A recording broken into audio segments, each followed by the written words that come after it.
Today we'll talk about rigid transformations in geometry. So before you're talking about just looking at shapes that are just sitting there. They weren't doing anything. But now we're going to get into the field of geometry where objects move and you trace that movement or map it. So below are examples of transformations. So one example is reflection in a line. So usually that's an axis because you'll have it in a coordinate grid. And when you reflect, remember, like if you look at a mirror, you're seeing that opposite image. So a reflection, you're always going to have the image flipped. Another transformation is rotation about a point.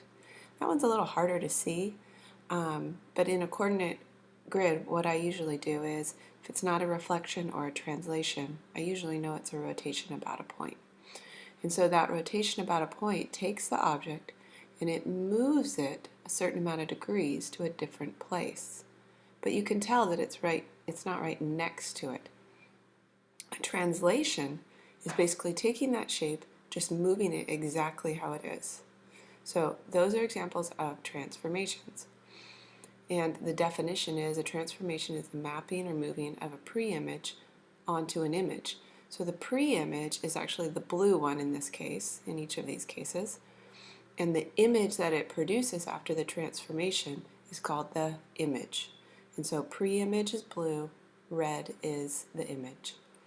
When you label transformations, so down here it says labeling transformations, when you start with your pre-image, you just do like point A, point B, point C, point D, and so forth, what you're used to.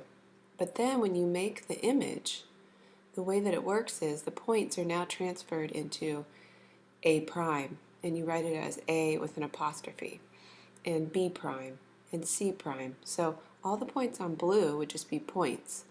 But then the red one, the image, you're going to have those prime points. So A prime, B prime, C prime. So let's look at an example down here.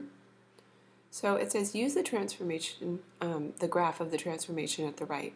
So it looks like we started here with our blue ABC triangle, and they transformed it over here. So it says name and describe the transformation. So looking at this, you can obviously see that over the y-axis, this object has been flipped like a mirror. So for A, the transformation is a reflection because the object is flipped over the axis. The points are in mirrored positions. B, name the coordinates of the vertices of the image. So remember, you started with your pre-image. Here's your image.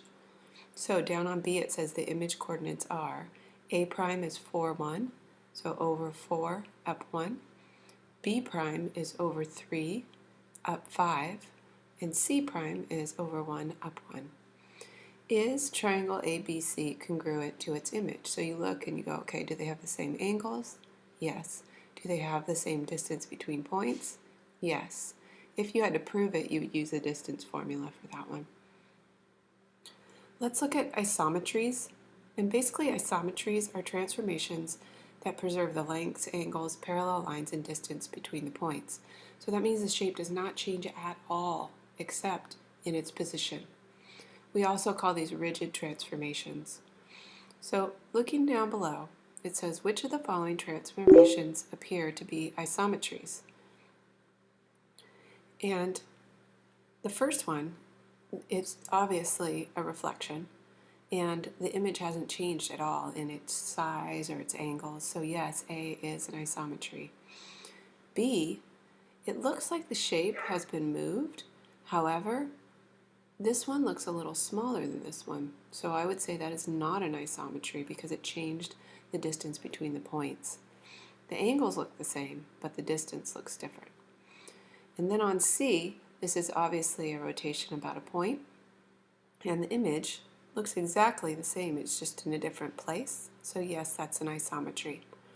So tomorrow you'll be looking at examples of this and defining them. Okay, have a good night.